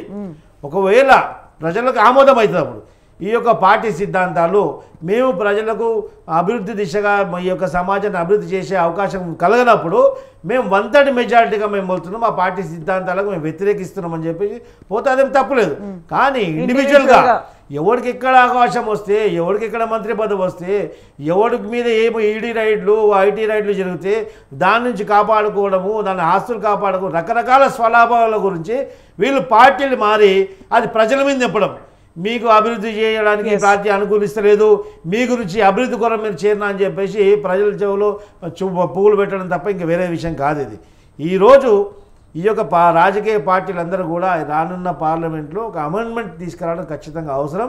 స్పీకర్కి అందినటువంటి కంప్లైంట్ని అది సస్పెన్షన్ కానీ వాళ్ళ యొక్క రాజీనామా ఆమోదం చేయడానికి ఒక టైం ఫ్రేమ్ క్రియేట్ చేయడం మోస్ట్ ఇంపార్టెంట్. అదే కాకుండా ఒక పార్టీ నుంచి ప్రజల ఆమోదం లేకుండా నువ్వు నీ స్వలాభం కొరకు పార్టీ మారితే 2 టర్మ్ల గురించి నువ్వు డిస్క్వాలిఫై కావాలి, అనర్హుడు కావాలి. అదే కాకుండా ఇమ్మీడియట్లీ పార్టీ మారితే ఈ యొక్క ఎన్నికల యొక్క ఖర్చు ప్రజా ఖజానా మీద పడుతుంది, ఈ యొక్క ప్రభుత్వ ఖజానా మీద పడుతుంది. కాబట్టి దీన్ని ప్రజలు భరిస్తుంది కాబట్టి అది ప్రజలు భరించే అవసరం లేదు. ఒక వ్యక్తి చేసినటువంటి తప్పిదం, ఒక వ్యక్తి యొక్క స్వలాభం గురించి ఏ ఒక్క రూపాయి ఖర్చు కూడా ప్రజల ఖజానా నుంచి పోవడానికి వీల్లేదు. దీని విషయం ఆలోచించి రేపు భవిష్యత్తులో ప్రపంచవ్యాప్తంగా అతిపెద్ద ప్రజాస్వామ్య దేశంగా మనం అనుకుంటాం. కాబట్టి ఈ ప్రజాస్వామ్యాన్ని మరింత విలువలతో ముందు తీసుకెళ్లే బాధ్యత మనందరిపైన ఉంటుంది. కాబట్టి ఈ దిశగా రేపు రానున్న పార్లమెంట్లో ఒక అమెండ్మెంట్ చేయాలని చెప్పేసి ఈ సందర్భంగా ప్రజలకు రాజకీయ వ్యవస్థలందరూ కూడా కోరుతున్నాను. ఎస్ వేణుగోపాల్ గారు, మీరు మాట్లాడండి. అంటే ఇప్పటికే ఏపీలో పార్టీస్ అంటే నాకు ఆ పార్టీ వాళ్ళు టచ్లో ఉన్నారు, నాకు ఈ పార్టీ వాళ్ళు టచ్లో ఉన్నారు, కానీ అందరినీ ఫెసిలిటేట్ చేయలేమని చిన్న చిన్న నాయకులు కాదు, ఒక పార్టీ అధ్యక్షులు మాట్లాడుతున్న సందర్భాన్ని కూడా మనం చూసాం. అంటే ఈ టైంలో ఇలాంటి నిర్ణయాల వల్ల జంపింగ్లకు చెక్ పెట్టే ఛాన్స్ ఉందని మీరు అనుకుంటున్నారా? ఎందుకంటే పెద్దలు సత్యం గారు కానీ ఏఎస్ రావు గారు కానీ చెప్పినటువంటి మాటలు కూడా ఇవాళ పరిగణలోకి తీసుకోవాల్సినటువంటి అవసరం. వాళ్ళ రాజకీయాల కంటే వ్యవస్థల్ని కాపాడుకోవాల్సినటువంటి బాధ్యత నైతికంగా ప్రతి పౌరుడి మీద ఉంది. దానిలో భాగంగానే సత్యం గారు చెప్పినట్టు మన ప్రజాధనం ఏ రకంగా దుర్వినియోగం అవుతుంది. ఇవాళ ప్రజలు నమ్మి నీకు 5 సంవత్సరాల అధికారం ఇచ్చి నువ్వు అధికారంలో ఉండమని చెప్పి ఒక పార్టీ తరపున గెలిపించినప్పుడు మధ్యలోనే మీరు పార్టీ ఫిరాయించడం వల్ల మీరు ఈ రకంగా మధ్యలో మిమ్మల్ని మీకు మళ్ళీ ఎలక్షన్ లోకి వెళ్ళటం ఇదంతా కూడా ఇవాళ ఎన్నికలు నిర్వహించడం అనేది చాలా ఖర్చుతో కూడుకుంది. దానిలో భాగంగా ఈ ఎన్నికల నిర్వహణ పెట్టేటువంటి ప్రతి రూపాయి కూడా ప్రజాధనమే. ఇవాళ మీరు తీసుకున్నటువంటి గెలిచిన తర్వాత మీరు తీసుకున్నటువంటి నిర్ణయం వల్ల ఇంకో పార్టీలోకి వెళ్తామనేటువంటి నిర్ణయం వల్ల ఇక్కడ ప్రజల యొక్క మనోభావాలను మీరు దెబ్బతీస్తున్నారు. రెండోది ఇక్కడ ప్రజాధనాన్ని దుర్వినియోగం చేస్తున్నారు. కాబట్టి పెద్దలు సత్యం గారు చెప్పినట్టుగా ఇది కేవలం ఇది వెంటనే అతను చేరిన తర్వాత అది రద్దు చేయడం కాదు, 5 సంవత్సరాలు కూడా పూర్తి కాలం అతన్ని సస్పెన్షన్ అతని మీద రద్దు అనేది కొనసాగించడం వల్ల ఇటు 2 విధాలుగా మనం కాపాడుకోవటం వల్ల ఒకటి ప్రజాధనాన్ని కాపాడుకోవటం, రెండోది ప్రజల యొక్క మనోభావాలను కాపాడు. తర్వాత పెద్ద ఏఎస్ రావు గారు చెప్పినట్టుగా నిజంగా మిమ్మల్ని నమ్మి ఏ పార్టీ ఏమైనా ఉండండి, ఆ పార్టీలోని మిమ్మల్ని ఎమ్మెల్యేగా చేస్తే ఇవాళ మీరు డబ్బుల కోసమో లేదా అధికారం కోసమో పదవి కోసమో మీరు ఆశపడి ఇవాళ నమ్ముకున్నటువంటి ప్రజలకు అన్యాయం చేసి, పార్టీకి అన్యాయం చేసి ఇంకొక పార్టీ పక్కన మీరు మొగ్గు చూపుతున్నారంటే మీరు మీ స్వలాభం కోసమే ఆలోచిస్తున్నారు. ఇక్కడ ప్రజల యొక్క ఆకాంక్షని దెబ్బతీస్తూ మీ యొక్క పదవి ఆకాంక్ష కోసం డబ్బు కోసం మీరు వెళ్ళటం వలన ఇవాళ అందరి యొక్క మనోభావాలను దెబ్బతీసేటువంటి పరిస్థితుల్లో ఇలా జంప్ జలానీలకు ఉన్నటువంటి స్వభావంగా మనం ఆలోచించాలి. కాబట్టి ఏఎస్ రావు గారు చెప్పినట్టుగా, పెద్దలు చెప్పినట్టుగా నిజంగా అతను 5 సంవత్సరాలే కాదు, అతని జీవిత కాలం నిషేధం విధించాల్సినటువంటి అవసరం ఉంది. ఎవరు విధించాలి? ప్రజలు విధించాలి. ఈ వ్యక్తిని ఈ పార్టీలో మనం ఎన్నుకున్నందువల్ల ఇతను మనం మోసం చేసి ఇంకొక పార్టీలోకి వెళ్తున్నాడు కాబట్టి ఇతను నుంచున్నంత కాలం, ఇలా నిలబడినంత కాలం ఈ నియోజకవర్గంలో ఇతను మనం గెలిపించకూడదు అనేది ప్రజల్లో మార్పు రావాలి. ఎప్పుడైతే ప్రజల్లో మార్పు వచ్చి ఈ వ్యక్తిని మనం గెలిపించకూడదు అంటే అదే జీవిత నిషేధం. కాబట్టి అలాంటి వ్యక్తుల్ని మనం ప్రజాస్వామ్యానికి దూరంగా అట్టిపెట్టాలి. ప్రజల కోసం, ప్రజల కొరకు, తర్వాత సంక్షేమం కొరకు, ప్రజల యొక్క మౌలిక సదుపాయాల కోసం పాటుపడేటువంటి వ్యక్తుల్ని ఎన్నుకోవాల్సినటువంటి కనీస బాధ్యత ప్రజల మీదే ఉంది. కాబట్టి ఇందులో ప్రజల్లో కూడా మార్పు రావాల్సినటువంటి అవసరం ఉంది. ఇలాంటి జంపు జలాన్ని ఎవరు కూడా, ఏ పార్టీ కూడా సమర్థించకుండా ఉంటే రేపు రాబోయేటువంటి 2024 నుండి ఈ ప్రజాస్వామ్యాన్ని పరిరక్షించుకోవడానికి ఇవాళ తీసుకున్నటువంటి నిర్ణయం రేపొద్దున భవిష్యత్తులో ఎవరైనా సరే ఇలాంటి నిర్ణయం తీసుకుంటే ఇలాంటి నిబంధన మనకు కూడా వర్తించింది. కాబట్టి మనం కూడా జాగ్రత్తగా ఉండాలనేటువంటి విషయం, ఒళ్ళు దగ్గర పెట్టుకుని ఉంటారనేటువంటి విషయం ఇవాళ తీసుకున్నటువంటి నిర్ణయం చాలా గొప్పగా ఉండాలి. కాబట్టి ప్రజాధనాన్ని కాపాడాలి. ఎన్నికల యొక్క నిర్వహణని మనం కాపాడుకోవాల్సినటువంటి అవసరం ఉంది. డబ్బుకు కకృతి పడకూడదు, పదవులకు కకృతి పడకూడదు. కాబట్టి వీటన్నిటిని కూడా దృష్టిలో పెట్టుకుని ఎన్నికయ్యేటువంటి అభ్యర్థి కూడా కట్టుబడి, ఆ పార్టీ కట్టుబడి మాత్రమే ప్రజలకు సేవ చేయాలనేది మా పార్టీ తరఫు నుంచి చూసినాం. ఎస్ శ్రీధర్ రెడ్డి గారు, మీరు చెప్పండి, ఇలాంటి ఒక చర్యల వల్ల జంపింగ్లు, ఇప్పుడు ఎలక్షన్స్ ముందు కూడా జంపింగ్స్ చాలా జరుగుతూ ఉంటాయి, అలాంటి వాళ్ళందరికీ చెక్ పెడతారని అనుకోవచ్చా? మేడం, మన సత్యం గారు మాట్లాడుతూ వెంకయ్యనాయుడు గారు చాలా విలువలు కాపాడారు, చాలా మాట్లాడేశారు, చాలా చెప్పారు అంటున్నారు. అది అబ్సల్యూట్లీ ఫాల్స్ మేడం. ఒక పార్టీ, శరద్ యాదవ్ గారి పార్టీ, ఆయన గీత దాటారని చెప్పి వితిన్ 24 అవర్స్లో ఆయన అనర్హత వేటేసిన ఆయన ఇక్కడ తెలుగుదేశం నుంచి 2/3 ఉంటే చాలు అని చెప్పి రాజ్యసభ మెంబర్స్ వెళ్తే వాళ్ళని బీజేపీలో మర్జ్ చేసేసారు. యాక్చువల్గా ప్రజాప్రాతినిధ్యం చట్టం ఏం చెప్తుందంటే మొత్తం సెట్ వెళ్ళిపోయి జాయిన్ అవ్వాలి. అంటే 10 మంది ఉంటే 10 మంది, 8 మంది ఉంటే 8 మంది, ఎంతమంది ఉంటే అంతమంది వెళ్ళి జాయిన్ అవ్వాలి. సో ఆయన ద్వంద్వ పరిణామాలు అవలంబించారు. సో ఇక ఒక పార్టీ నుంచి గెలిచి ఇంకో పార్టీలోకి మారకూడదు అనేది, అది వ్యక్తిగతంగా గెలిచిన ఎమ్మెల్యే కానివ్వండి, ఎంపీ కానివ్వండి, ఆ ప్రజాప్రతినిధి స్వేచ్ఛని మనం హరించినట్టు అవుతా ఉంటుంది. ఎందుకోసం అంటే అతను గెలిచాడు, ఓకే, కానీ అతనికి ఆ పార్టీ ఆ 5 yearsలో నచ్చలేదు. మళ్ళీ రిజైన్ చేసి ప్రజల్లోకి వెళ్ళి గెలవకూడదు అంటే మనం ఎవరమని చెప్పడానికి? అప్పుడు ఎంత ప్రజాధనం దుర్వినియోగం అవుతుంది. ఆ యొక్క ఎన్నికైన ప్రజాప్రతినిధి, రాజీనామా చేసిన ప్రజాప్రతినిధి తన జోబు నుంచి ఖర్చు పెట్టుకోగలుగుతాడా? ఇక్కడ ఒక నిమిషం ఇక్కడ పార్టీలో ఒకవేళ ప్రెజరైజ్ అయితే ఆ ప్రజాప్రతినిధి ఏం చేయాలంటే అలాగే ఉండిపోవాలా? పార్టీలో ప్రజల్లోకి వెళ్ళాలి. ప్రజలు నాకు ఈ యొక్క పార్టీ సిద్ధాంతాలు, నాకు ప్రజలకు సేవ చేయడానికి అవకాశం కల్పిస్తలేదు, రాజీనామా చేసి ప్రజలకు వెళ్ళండి. మళ్ళీ రానున్న కాలంలో ప్రజలు వాళ్ళకే బుద్ధి చెప్తారు కదా.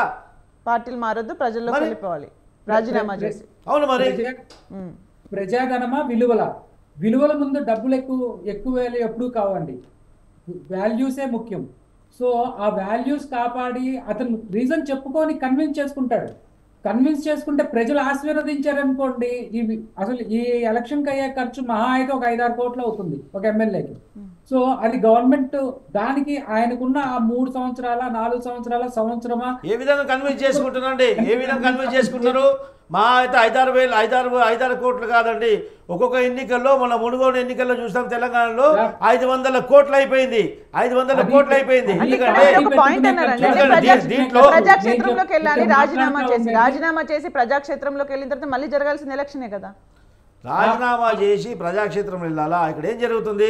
రాజీనామా చేసిన తర్వాత ఆ యొక్క పార్టీకి నంబర్ తగ్గిపోతుంది కాబట్టి ఒకవేళ అధికార పార్టీకి సంబంధించిన వ్యక్తి అయితే స్పీకర్ గారు పదవీ కాలం ముగిసేంత వరకు వాళ్ళని పక్కన పెండింగ్లో పెడుతున్నారు.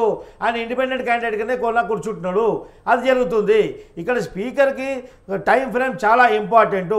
ఆయనకు ఆ పార్టీ యొక్క సిద్ధాంతాలు, ఆ పార్టీలో ప్రజలకు సేవ చేసే అవకాశం కల్పిస్తలేకపోతే, ఆ సిద్ధాంతాలు ప్రజలకు వ్యతిరేకం అనిపించినప్పుడు నువ్వు రాజీనామా చేసి మళ్ళీ ప్రజలకు వెళ్ళు. అప్పుడు తెలుస్తుంది కదా. అప్పుడు మొత్తం నెక్స్ట్ ఎలక్షన్లో ఆ పార్టీ యొక్క సిద్ధాంతాల పైన కూడా ఎఫెక్ట్ పడుతుంది కదా. రాజీనామా యాక్సెప్టెన్సీకి టైం తీసుకుంటున్నారు. దానికి టైం ఫ్రేమ్ ఉంటే బాగుంటుందని మీరు టైం ఫ్రేమ్ ఉంటే ఇది ఇప్పుడు ఈ స్పీకర్ కానివ్వండి, ఈ యొక్క రాజకీయ పార్టీలు కూడా ఎంత దీని యొక్క బాధ్యత ఉందో, ముఖ్యంగా దీనిపైన ఎన్నికల కమిషన్ యొక్క నెగ్లిజెన్సీ కూడా దీంట్లో మెయిన్ ముఖ్య రోల్ పోషిస్తుంది దీంట్లో. ఎందుకంటే డబ్బులు విచ్చలవిడిగా ఎన్నికల కమిషన్ ఏం చేస్తుంది, ఒక నియోజకవర్గానికి కాంటెస్ట్ చేస్తే ఆ యొక్క నియోజకవర్గం యొక్క కాంటెస్ట్ చేసినటువంటి క్యాండిడేట్కి ఒక ఖర్చు 50,000, 40,000, 40 లక్షలు, 50 లక్షలు పెడుతుంది. అది పెట్టినప్పుడు అక్కడ 40 లక్షలు, 50 లక్షలు ఒక్కరోజు 2 రోజుల ప్రచారానికి కూడా సరిపోవట్లేదు అక్కడ. కానీ వందలాది వేలాది రూపాయలు అక్కడ ఖర్చు చేయడం జరుగుతుంది. అన్ని పార్టీలు మళ్ళీ ధనాన్ని చూపిస్తూ ఉంటారు. దానిపైన ఎలక్షన్ కమిషన్ అక్కడ జరుగుతున్నటువంటి అభ్యర్థి పెడుతున్నటువంటి ఖర్చు పైన ఖచ్చితంగా నిఘా వేయడంలో వైఫల్యం చెందుతుంది. చూసి చూడనట్టు వ్యవహరిస్తుంది ఎన్నికల కమిషన్. కాబట్టి ఈ యొక్క అతి యొక్క ఖర్చుతో ఇదొకటి జరుగుతుంది. సామాన్యుడు ఈరోజు ఎన్నికల బరిలో నిల్చోవడానికే జంకుతున్నాడు. అసాధ్యం అవుతుంది. సామాన్యుడు ఎన్నికల్లో నిల్చాలంటే నీ దగ్గర డబ్బులు ఉందా? బహిరంగ అడుగుతున్నారు. నీకు ధనం ఉందా? నీకు డబ్బు ఉందా? నీకు ఆర్థిక బలం ఉందా? నీకు సామాజిక బలం ఉందా? నీకు కుల బలం ఉందా?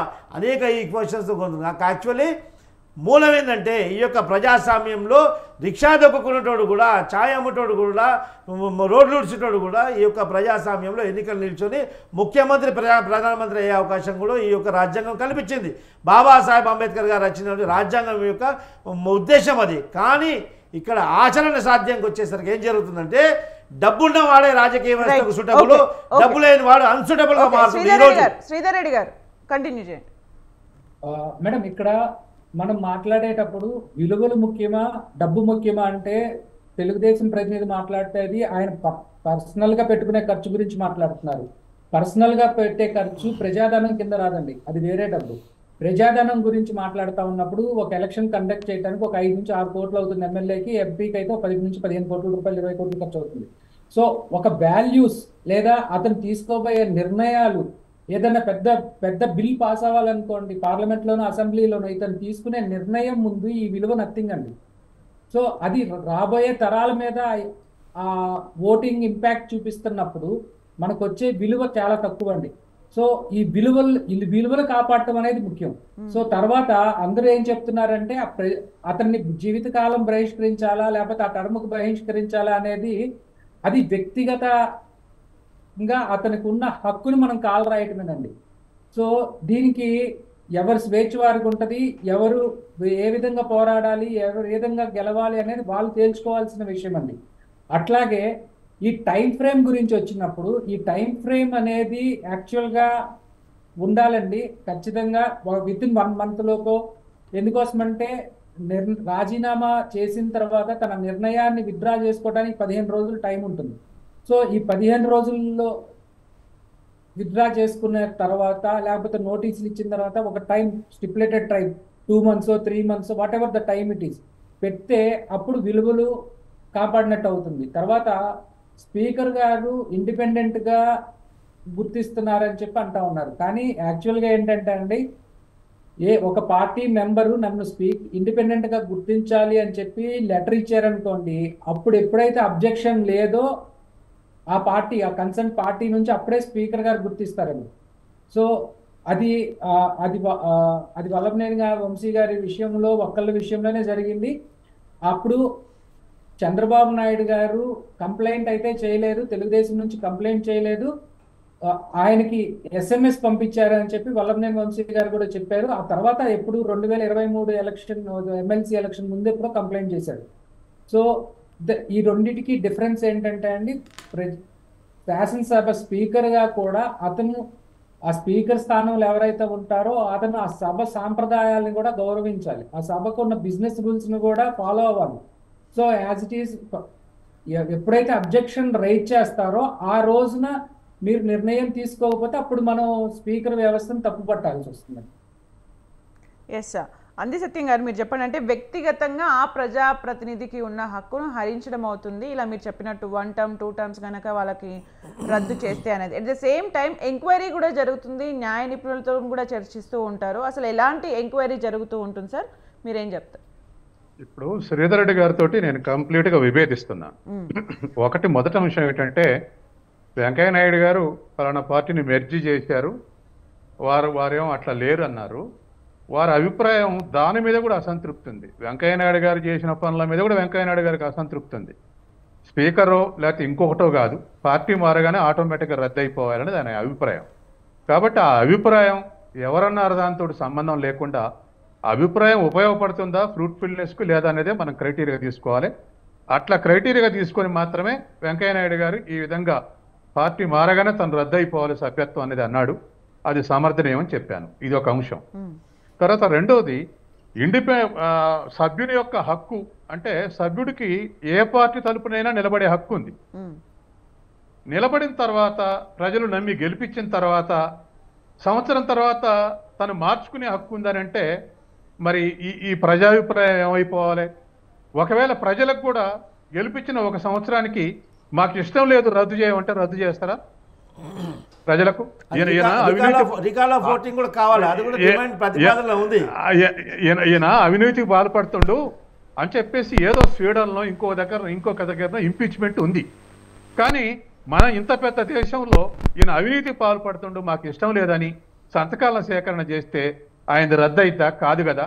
కాబట్టి ప్రజలైనా నిలబడ్డ వ్యక్తి అయినా ప్రజలేమో ఓటు వేసేటప్పుడు నిర్ణయించుకోవాలి ఈయన మంచోడా కాదు, ఈయన శాసనసభ్యుడిగా అర్హతలు ఉన్నాయా లేవా అనేది ప్రజలు నిర్ణయించుకోవాలి. నిలబడి ఆయన ఈ పార్టీ తరఫున నిలబడాలా లేదా అనేది నిలబడేటప్పుడు నిర్ణయించుకోవాలి. నిలబడి సంవత్సరం అయిపోయినాక గెలిచినాక నా అభిప్రాయం ఇష్టం లేదు మారుతంటే అది కరెక్ట్ అనుకున్నాం అనుకోండి, ఇంకేదైనా కరెక్ట్ అయింది. కాబట్టి ఆ విషయాలు మనం పరిగణన తీసుకోవటం అవసరం. తర్వాత మూడో అంశం ఏమిటంటే ఇవాళ డెసిషను సరే మరి డెమోక్రసీలో న్యాయ నిపుణుల అభిప్రాయాలు అవసరం. ఈ న్యాయ నిపుణుల అభిప్రాయాలు కూడా దానికి కూడా ప్రిస్క్రైబ్డ్ టైం ఉంటే రిజల్ట్ తొందర వచ్చేటువంటి అవకాశం ఉంది. ఈ విషయం అంతా మొత్తం శాసనసభ దానికి ఎక్కిన దానికన్నా దాని మీద డిస్కషన్ ఏదో ఒక లిమిట్ 10 డేసా 1 మంత్ 15 డేస్ అనేది ఎవరికి అనుగుణంగా వాళ్ళు సాగదీయకుండా వాళ్ళ రాజకీయ పార్టీలకు అనుగుణంగా సాగదీయకుండా టైం లిమిట్లో కన్క్లూజన్కి వస్తే అది ఉపయోగకరంగా ఉంటుంది. అందుకని ఇవన్నీ ఆలోచించాలి. తర్వాత స్పీకర్ ఇండిపెండెంట్గా వ్యవహరించడం అంటే స్పీకరు ఒక పార్టీ తరఫున ఎన్నికైన తర్వాత స్పీకర్ నిజమే స్వతంత్రుడే, అందరూ ఆయనకు రెస్పెక్ట్ ఇచ్చే మాట్లాడతాడు. ఆయన డెసిషన్స్ ద్వారా రెస్పెక్టబిలిటీ పొందాలి. అంతే తప్ప మనం ఆయన న్యూట్రల్ అనుకొని ఆయన ఒక పార్టీ కాడని పార్టీ అయ్యుంటే కూడా కాడు అనుకొని ఉంటే పెద్ద రిజల్ట్ రాదు. కానీ స్పీకర్ యొక్క యాక్షన్సే ఆ రెస్పెక్టబిలిటీ తీసుకురావాలి. అరే పార్టీలకు అతీతంగా వ్యవహరిస్తుండు, పార్టీలకు అతీతంగా శాసనసభని పార్లమెంట్గా నడుపుతుండు అనేటువంటి ఆ యాక్షన్స్ నుంచే ఆ రెస్పెక్టబిలిటీ రావాలి. ఇప్పుడు ఇండివిజువల్కు ఒక్కొక్క బిహేవియర్ ఒక్కొక్క రెస్పెక్ట్. ఇప్పుడు ఉమ్మడి ఆంధ్రప్రదేశ్ గవర్నర్ రామ్లాల్ ఉన్నాడు, ఆయన గవర్నరే. శంకర్ దయాళ శర్మ ఉన్నాడు, ఆయన గవర్నరే. ఇద్దరిని ఒకే కేంద్ర ప్రభుత్వం అపాయింట్ చేసింది. రామ్లాల్ చర్యలు ఎట్లున్నాయి, శంకర్ దయాళ శర్మలు ఎట్లున్నాయి? రామ్లాల్ ఎవడైనా ఆంధ్రప్రదేశ్లో ఉమ్మడి ఆంధ్రప్రదేశ్లో రామ్లాల్ అని పేరు పెట్టుకుంటే వాడిని కొట్టే పరిస్థితి ఉంది మొన్నటిదనక. అదే శంకర్ దయాళ శర్మ, అదే పార్టీ కేంద్ర ప్రభుత్వం నిర్మించిన శంకర్ దయాళ శర్మ రద్దయిన ప్రభుత్వాన్ని రివైవ్ చేశాడు. ఇది అన్యాయం అని. కాబట్టి ఇండివిజువల్స్ యొక్క యాక్షన్స్ దాంట్లో ఏ విధంగా ఉంటాయనే దాని మీదే రెస్పెక్టబిలిటీ వస్తుంది. అంతే తప్ప ఆయన పార్టీ స్పీకర్ ఎన్నిక కాగానే ఆయన పార్టీ గాడు, ఆయన న్యూట్రల్ అని అనుకోవటానికి పనికి వస్తే కానీ రెస్పెక్టబిలిటీ మాత్రం యాక్షన్స్ నుంచే వస్తుంది. అది మనం చూడాలి. మీరు చెప్పినట్టు ఎట్ ద సేమ్ టైం అంటే ఈ పాయింట్లో ఎలక్షన్స్ ముందు కాబట్టి ఎలక్షన్ కమిషన్ పాత్ర గురించి కూడా ఒకసారి మాట్లాడదాం. ఎలక్షన్ కమిషన్ పాత్ర కూడా ఒక కంప్లైంట్ వెళ్ళిన తర్వాత ఇప్పుడు అఫిడవిట్లో మనం పొందుపరిచినటువంటి విషయాలన్నీ కూడా పర్సనల్ డీటెయిల్స్ అన్నీ కూడా అన్ని పొందుపరచాలి. వాళ్ళ తరపు నుంచి ఉన్నటువంటి క్యాండిడేట్స్ తరపు నుంచి ఉన్నటువంటి నేర చరిత్ర కానివ్వండి, వారిపైన ఉన్నటువంటి కేసులు కానీ, వాళ్ళపైన ఉన్నటువంటి ఆస్తులు కానివ్వండి, అన్నీ కూడా అఫిడవిట్లో పొందుపరచాలి. పర్సనల్ డీటెయిల్స్ అంతా అఫిడవిట్లో ఇవ్వాలి. దాంట్లో ఏమైనా మీరు దాచిపెట్టినట్లయితే ఆ యొక్క క్యాండిడేట్ యొక్క ఎన్నిక రద్దవుతుందని చెప్పేసి ప్రతిపాదనలో ఉంటుంది. అయినప్పటికీ కూడా ఓడిపోయినటువంటి క్యాండిడేట్స్ ఏం చేస్తారంటే యూజువల్గా ఏదైనా దాచిపెట్టారేమో, ఏదైనా కేసు ఉండి అలా పొందుపరచలేదేమో, అలా ఇన్ఫర్మేషన్ ఇవ్వలేదేమో అఫిడవిట్లు అని చెప్పేసి ఎతకడం జరుగుతుంది. ఎతికినప్పుడు ఈ మధ్య చూస్తున్న అనేక క్యాండిడేట్స్లు, సెకండ్ ప్లేస్లో ఉన్న క్యాండిడేట్స్ ఆ యొక్క ఇన్ఫర్మేషన్ తీసుకెళ్లి ఎన్నికల సంఘాలకు వేసి కోర్టుకు వెళ్ళడం జరుగుతుంది. ముఖ్యంగా ఈ యొక్క కార్పొరేషన్ ఎలక్షన్స్లో అనేక మంది ప్రతి టర్మ్లో నేను చూస్తున్నాను, వాళ్ళు డిస్క్వాలిఫై అయిపోవడము, కోర్టు నుంచి ఆర్డర్ తెచ్చుకోవడం, మళ్ళీ సెకండ్ ప్లేస్లో ఉన్న వ్యక్తి మళ్ళీ ప్రమాణ స్వీకారం చేయడం, ఇది సర్వసాధారణంగా ఒక 2-3 టర్మ్ నుంచి ముఖ్యంగా జిహెచ్ఎంసీ ఎన్నికల్లో జరుగుతూ ఉంది.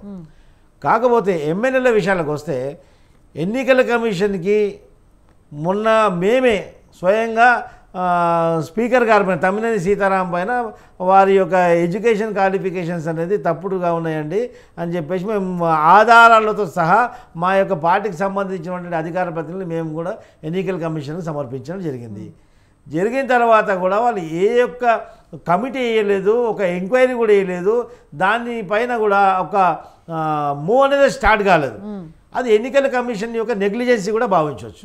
ఎందుకంటే ఒక ఎడ్యుకేషన్ విషయంలో కానివ్వండి, ఒక నేర చరిత్ర విషయంలో కానివ్వండి, కొన్ని గంభీరమైనటువంటి కేసులు కూడా ఉండడం జరుగుతుంది. అలాంటప్పుడు ఎన్నికల కమిషన్కి వారికి స్వయం ప్రాతిపదికన కలిగినటువంటి ఎన్నికల కమిషను, వాళ్ళకి డెమోక్రటిక్ రైట్ ఉన్నటువంటి ఒక పవర్ ఉన్నటువంటి ఎన్నికల కమిషను, వాళ్ళు కూడా స్వతంత్రంగా పనిచేయనప్పుడు మళ్ళీ ఎన్నికల కమిషన్ యొక్క నైతికత ప్రజల్లో ఏ విధంగా ఉంటుంది? ఎన్నికల కమిషన్ కూడా దీని మీద బాధ్యత ఉంటుంది. ఎందుకంటే ఈ ప్రజాస్వామ్యాన్ని కాపాడడంలో ఎన్నికల కమిషన్ కూడా ఒక రోల్, కీలకమైనటువంటి పాత్ర వహిస్తున్నప్పుడు ఒక క్యాండిడేట్ పైన మీ కంప్లైంట్ వచ్చినప్పుడు వారికి కూడా ఎన్నికల కమిషన్ కూడా ఒక టైం ఫ్రేమ్ విధించాలి.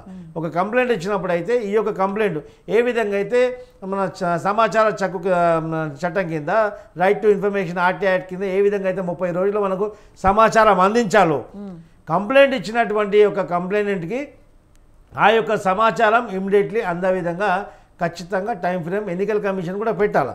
ఎన్నికల కమిషన్ కూడా వారి భుజస్కంధాలపైన ఒక బాధ్యత ఉంటుంది. ప్రజాస్వామ్యంలో ఈ యొక్క ఎన్నికైన అభ్యర్థులని ఎన్నిక చేసి వాళ్ళు వీరు విజయం సాధించారని చెప్పేసి వాళ్ళకి ఎన్నికైనట్టు ఎన్నిక సర్టిఫికెట్ ఎన్నికల కమిషనే ఇస్తుంది. వాళ్ళకు ఎన్నికైనట్టు ఎన్నికల కమిషన్ సర్టిఫికేట్ ఇచ్చిన తర్వాత ఆ సర్టిఫికేట్ చూపించే ప్రమాణ స్వీకారం చేస్తారు. స్పీకర్ దగ్గర కానివ్వండి, మన గవర్నర్ దగ్గర కానివ్వండి. అలాంటి కీలకమైనటువంటి పాత్ర వహిస్తున్న ఎన్నికల కమిషను ఆ ఎన్నికైనటువంటి క్యాండిడేటు ఆయా అభ్యర్థి విషయంలో ఇన్ని జాప్యాలు జరిగినాయి, ఇన్ని గోప్యాలు జరిగినాయి, ఎన్నికల కమిషన్కు సమాచారం సరిగ్గా ఇవ్వలేదు, వారికి సంబంధించినటువంటి గంభీరమైనటువంటి విషయాలు కానివ్వండి, సాధారణమైనటువంటి విషయాలు కానివ్వండి అఫిడేవిట్లో పొందుపరచలేదు. వాళ్ళు ఉద్దేశపూర్వకంగా ఎన్నికల కమిషన్ని చీట్ చేయడం జరిగింది, అల్టిమేట్గా ప్రజలనే చీట్ చేయడం జరిగిందని చెప్పేసి వాళ్ళ యొక్క కంప్లైంట్ వచ్చినప్పుడు ఎన్నికల కమిషన్ వాళ్ళు బెంచ్ కింద పెట్టేసి కాలయాపన చేసి ఏ విధమైనటువంటి యాక్షన్ కూడా ఇప్పటి వరకు ఒక ఎమ్మెల్యే పైన, ఎంపీ పైన ఎన్నికల కమిషన్ తీసుకున్న దాఖలాలు లేవు. ఎస్ శ్రీధర్ రెడ్డి గారు, అంటే ఏ రకంగా చూసినా ఇక్కడ మిస్ అవుతుంది, ట్రాన్స్పరెన్సీ మిస్ అవుతుంది, అకౌంటబిలిటీ మిస్ అవుతుంది. ఇవి రెండు కూడా ప్రజాస్వామిక వ్యవస్థలో అత్యంత ఇంపార్టెంట్. ఇవి రెండు మిస్ అవుతూ ఉన్నాయి. మీరేమంటారు దీనికి సంబంధించి? అన్మ్యూట్ చేయండి. మీరే చేయాలి మేడం అక్కడ. మాట్లాడండి. లాస్ట్ టర్మ్ లో 2014లో మడక్సిర్ నుంచి గెలిచిన ఎమ్మెల్యే ఒక ఆయన కోర్టులో కేసు వేస్తే ఇంకా ఎలక్షన్ నోటిఫికేషన్ వచ్చే 1 నెల రోజుల ముందు కోర్టు తీర్పు ఇచ్చిందండి, మీ ఎన్నిక చెల్లుతుంది అని చెప్పి. సో ఆ జీవితాంతం ఆ 5 సంవత్సరాల పాటు అతను తీసుకోవాల్సిన నిర్ణయాలు లేదా అతను ప్రజలకు చేయాల్సిన సేవ ఒక జీవితకాలం లేట్ అయిపోయినట్టే కదా. సో ఒకప్పుడు ఎలక్షన్స్ పోస్ట్ పోన్ చేయడం కోసం కానివ్వండి, లేకపోతే దురదృష్టవశాత్తు ఒక ఇండిపెండెంట్ మెంబర్ చనిపోతే ఎలక్షన్ పోస్ట్ పోన్ చేసేవాళ్ళు. కానీ అలాంటిది రిఫార్మ్స్ తీసుకొచ్చి ఇవాళ రోజున అది అలా కుదరదు అని చెప్పి తీసుకొచ్చాం. అలాగే ఒక ఎలక్షన్ కమిషనర్ ఉంటే మొనోపలీగా వెళ్తున్నారు అని చెప్పి 3 ఎలక్షన్ కమిషనర్లని తీసుకొచ్చి పెట్టారు. అలాగే ఈవీఎం పెట్టిన తర్వాత ఈవీఎం ప్యాట్ మెషిన్స్ తీసుకొచ్చి పెట్టారు, బ్యాకప్ అవుతుందా లేదా అని కరెక్ట్గా చూడటం కోసం. సో మనం వే గోయింగ్ ఫార్వర్డ్ మనం ఎక్కడున్నాము, ఎక్కడి నుంచి వచ్చాము, ఇప్పుడు ఎక్కడున్నాము, ఇంకా డెవలప్డ్ సొసైటీస్ లేదా డెవలప్డ్ కంట్రీస్లో ఉన్న రిఫార్మ్స్ ఏంటి అనేది ఒక ఎత్తు అయితే, ప్రపంచం మొత్తం మీద కూడా డెమోక్రసీ పరంగా ఎక్కువ మంది ప్రజలు ఉన్న దేశంగా మనం ఉన్నాం. సో మనం తీసుకునే నిర్ణయాలు కూడా ఇతర దేశాలని ప్రభావితం చేసేలాగా కొన్ని చోట్ల ఉన్నాయి, కొన్ని చోట్ల మనం నేర్చుకోవాల్సినవి ఉన్నాయి. సో వాటిని ముందుకు తీసుకొని వెళ్ళాల్సిన ఆవశ్యకత ఖచ్చితంగా ఉంది. అట్ ది సేమ్ టైం ఒకప్పుడు ఒక 10 years బ్యాక్ మనం బోత్ ఢిల్లీలో పార్లమెంట్లో కానివ్వండి, ఇక్కడ లోకల్ అసెంబ్లీల్లో కానివ్వండి, ఒక సభ జరుగుతుంది అంటే అందరూ కూడా టీవీ సెట్లు కత్తుక్కుపోయి చర్చను చూసేవాళ్ళు. కానీ ఇవాళ రోజున ఆ పార్టీ ఈ పార్టీ అని ఏం లేదండి. ఎవరైనా కానీ పబ్లిక్ అటెన్షన్ గెయిన్ చేయటం కోసం వాళ్ళు చేస్తుంటే, టీవీ ఛానల్స్ ఏమో టీఆర్పీ రేటింగ్ కోసం వీళ్ళు. సో ఈ మధ్య కొన్ని విషయాలు అయితే డైరెక్ట్గా వీళ్ళు లైవ్ చేయని కూడా విషయాలు కూడా చేసేస్తా ఉన్నారు.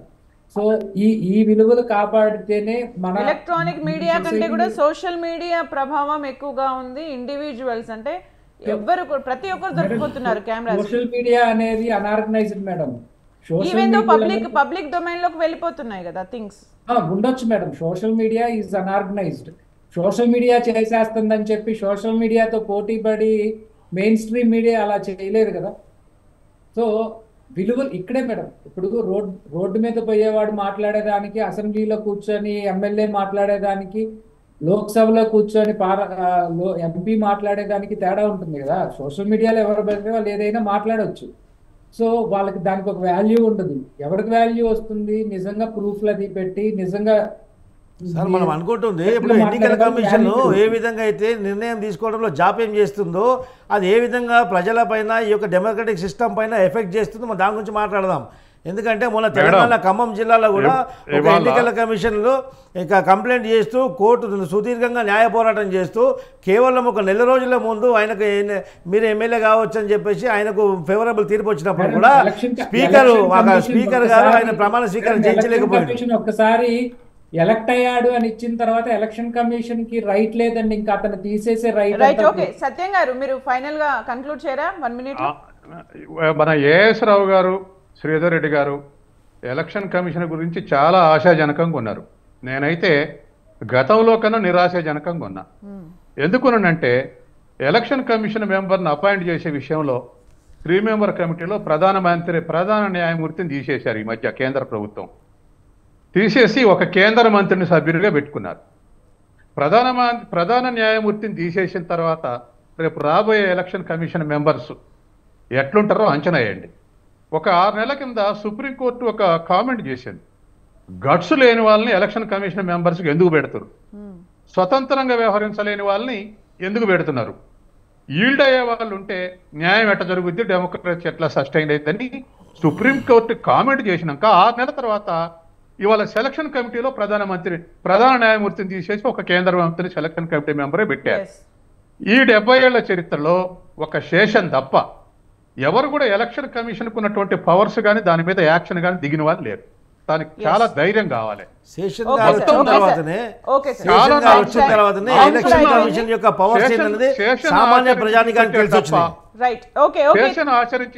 ఆచరించి చూపాడు తప్ప అందులో ఎన్ని ప్రొటెక్షన్స్ ఉన్నా ఆచరించడానికి ముందుకొచ్చి చేసిన వాళ్ళు లేరు, భయపడ్డారు. ఇప్పుడు ఎలక్షన్ కమిటీలనే శాబోటేజ్ వస్తుంది అనుకుంటే ముందు ఎలక్షన్ కమిషన్ యొక్క పనితీరు మీద దాని ప్రభావం చాలా నెగిటివ్ ఉండే అవకాశం ఉంది. అది మనందరం కూడా థింక్ చేయాల్సినటువంటి అవసరం. Okay thank you sir. అంది సత్యం గారు, ఏఎస్ రావు గారు, శ్రీధర్ రెడ్డి గారు, వేణుగోపాల్ గారు మీ టైంని కేటాయించి డిబేట్లో పార్టిసిపేట్ చేసినందుకు. ఇది వాళ్ళ media debate. News updates coming up. Stay tuned.